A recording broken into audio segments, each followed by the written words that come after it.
Vos ministres ne vous parlent pas souvent des inégalités sociales à l'école, ils préfèrent les classements moyens de PISA, mais ce dont ils ne vous parleront jamais, sauf pour vous en mentir, c'est l'effet de la taille des classes et le nombre d'élèves par classe. Je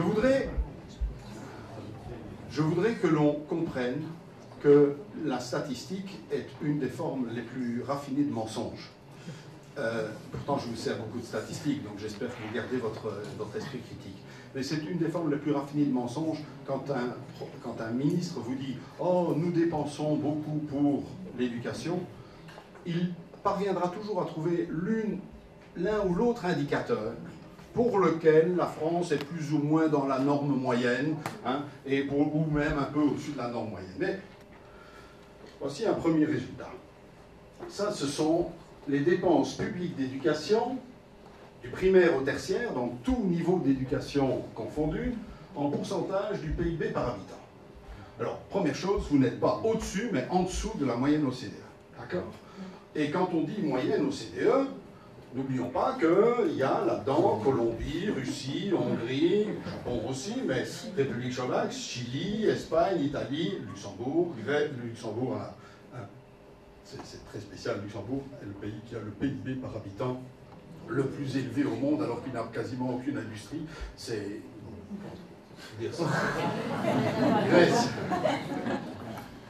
Grèce, Lituanie, Corée, Lettonie, l'Allemagne quand même. Ah non, l'Allemagne, ça va pas. Mais oui, mais on se dit, ah oui, mais si, par rapport à l'Allemagne. L'Allemagne, ils ont un truc formidable. Un jour, la fédération patronale belge publie un article disant, regardez, l'enseignement allemand, il est beaucoup mieux que le nôtre. D'abord parce qu'ils organisent l'enseignement en alternance dès l'âge de 13 ans. Donc, dès l'âge de 13 ans, il y a des enfants qui sont à mi-temps à l'école et à mi-temps à 14 ans, pardon. Mi-temps à l'école, mi-temps en entreprise, et c'est très efficace, ça donne des travailleurs extrêmement qualifiés, etc.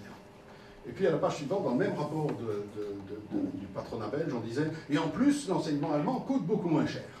Alors ça m'a intrigué cette histoire-là et j'ai été voir.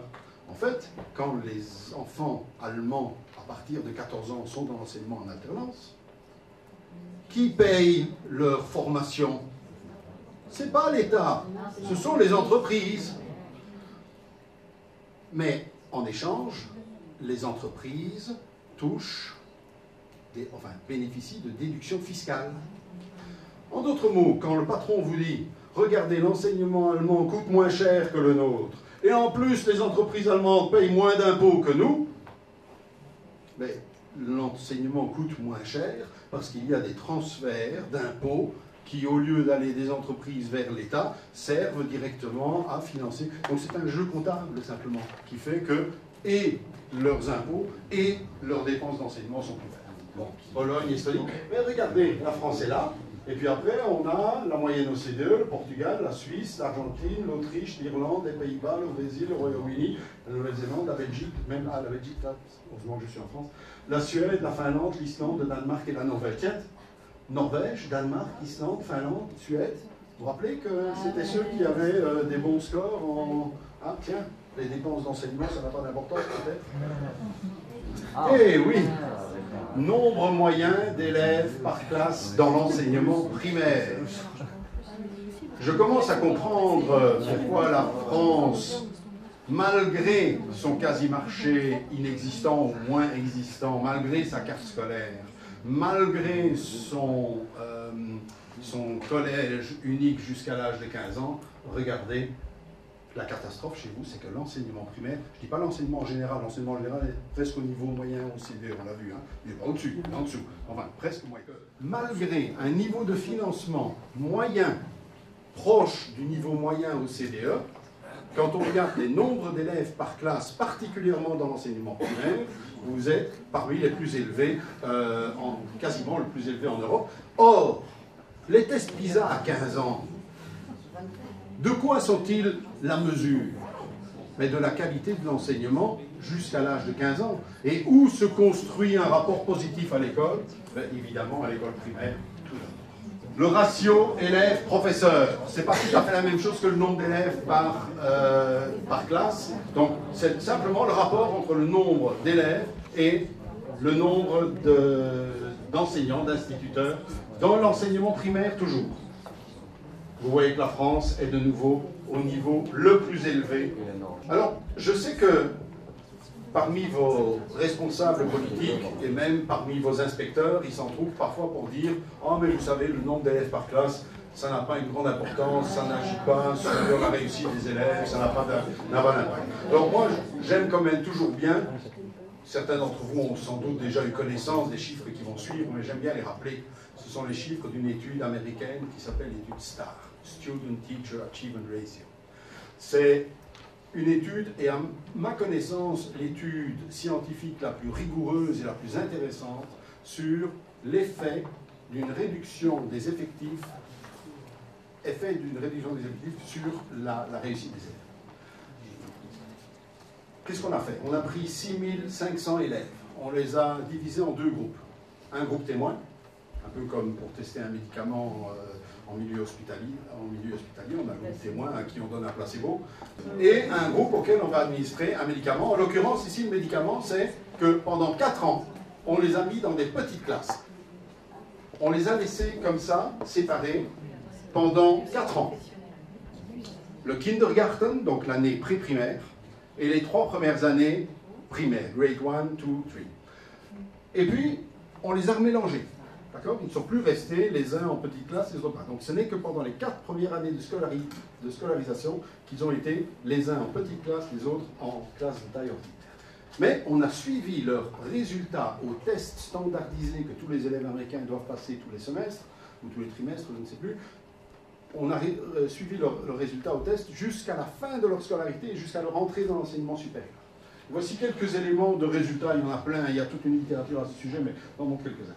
Grade 4. Grade 4, c'est donc la première année où ils ont de nouveau été mélangés. Eh bien, les élèves qui avaient été initialement scolarisés dans des classes de petite taille avaient en mathématiques en moyenne 6 mois d'avance sur les autres. Et en lecture, ils avaient en moyenne 9 mois d'avance sur les autres. Attention, ce sont des échantillons choisis aléatoirement. Et les professeurs ont été affectés aux deux groupes aléatoirement aussi. Et ni les professeurs, ni les parents, ni les élèves ne savaient qu'ils participaient à une enquête scientifique. Donc c'est comme en milieu hospitalier aussi, principe double aveugle, l'infirmière et le patient ne savent pas s'ils reçoivent le placebo ou si pas. Voilà. Donc, great. Alors on pourrait se dire, oui, mais après l'effet va diminuer parce qu'ils sont de nouveau. Ben non, pas du tout. En 8e année, donc l'équivalent de notre en Belgique, 2e secondaire, c'est-à-dire chez vous l'équivalent. Merci. 12 mois d'avance en mathématiques, 13 mois d'avance en lecture.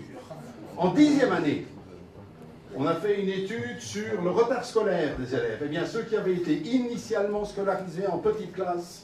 Donc c'est un peu trompeur, hein, le titre là c'est mis élèves de petite classe. C'est pas élèves de petite, c'est des élèves qui ont commencé leur scolarité en petite classe. 16,7% de retard scolaire contre 3,5% dans le groupe témoin. 43,5%. Élèves en décrochage, donc qui ont quitté l'école. 1,8% contre 8,5%. Absence annuelle, ça c'est étonnant. 62 jours pour le groupe témoin et 32 jours pour l'autre. Ça ne veut pas dire que ceux qui ont été scolarisés en classe de petite taille sont moins souvent malades. Ça veut dire que quand ils ont un tout petit début de grippe, qu'ils ont fait 38 la veille au soir, ils téléphonent peut-être à leur professeur pour lui dire « Je ne serai peut-être pas là demain », mais comme ils sont ultra motivés, ils y vont quand même. Voilà. Cote moyenne en maths, la cote moyenne en mathématiques, elle passe de 62 à 73 ou 73 si vous préférez. Moi je trouve qu'à 73 quand même ça fait un impact psychologiquement plus important. Et quand on intègre tous ces facteurs de ségrégation et le coût de l'enseignement, donc les nombres d'élèves par classe, tout ça intégré dans un seul indice dont je vous passe le mode de calcul. Moi je l'ai appelé indice du programme de l'APED parce que c'est l'indice qui mesure dans quelle proportion un système éducatif suit les recommandations de notre programme. Ben, les choses s'éclaircissent déjà beaucoup plus. Regardez la France. Je ne dis pas qu'elle est entièrement rentrée dans le rang, mais enfin, elle s'est quand même rapprochée de la tendance. Oui. Et on voit très clairement les pays. Alors, les pays qui sont à droite, résumons, hein. Les pays qui sont à droite, c'est grande liberté de choix des parents, grande liberté d'offre d'enseignement avec des réseaux concurrents, enseignement. Oui, j'ai oublié de parler de ça. Vous avez une carte scolaire, et vous avez 22% des élèves qui, à 15 ans, fréquentent l'enseignement privé. Et oui. Donc, ça veut dire que vous avez du marché scolaire quand même, en dehors de l'enseignement. Hein, et tout ça est mesuré là-dedans, d'accord? Tout ce marché scolaire est mesuré dans cet indice.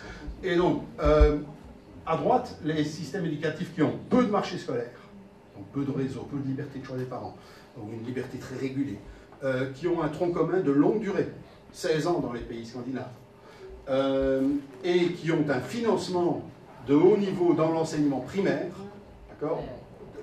Peu d'élèves par classe dans l'enseignement primaire, ça c'est les pays qui sont à droite. Les pays qui sont à gauche, vous voyez qu'il n'y a pas, cette fois il n'y a vraiment pas d'interprétation politique, les pays qui sont à gauche, c'est les pays avec un système d'affectation, de recrutement très libéral, avec une sélection ou une sélection précoce, et ou un financement très faible. Et on voit que la tendance est très nette. Pour les statisticiens dans la salle, le coefficient de détermination statistique est de 0,62, ce qui signifie que 62% des écarts entre les pays s'expliquent par cette variable. 62% des écarts, les 2/3 presque des différences, sont liés à ces trois facteurs structurels: financement, quasi-marché, et ça ne veut pas dire que tout est expliqué par ça. Il reste un bon tiers à expliquer par d'autres choses, qui sont les pratiques pédagogiques, qui sont le rapport au savoir, etc. Hein, donc je ne nie pas l'importance de tout le reste. Mais ceux qui prétendent combattre l'inégalité sociale à l'école, c'est ça le sens essentiel de ma démarche, ceux qui prétendent combattre les inégalités sociales à l'école uniquement en changeant les pratiques pédagogiques, je leur dis, vous faites fausse route. Si vous ne liez pas ce changement des pratiques pédagogiques à des réformes structurelles, des réformes de financement de l'enseignement, eh bien, ça ne marchera pas. C'est bourré à l'échec. Et le discours dominant des hommes politiques aujourd'hui est de nous faire croire, justement, que c'est uniquement par des réformes pédagogiques. Alors, ils appellent ça approche par compétence, ce qui en plus est une réforme pédagogique catastrophique.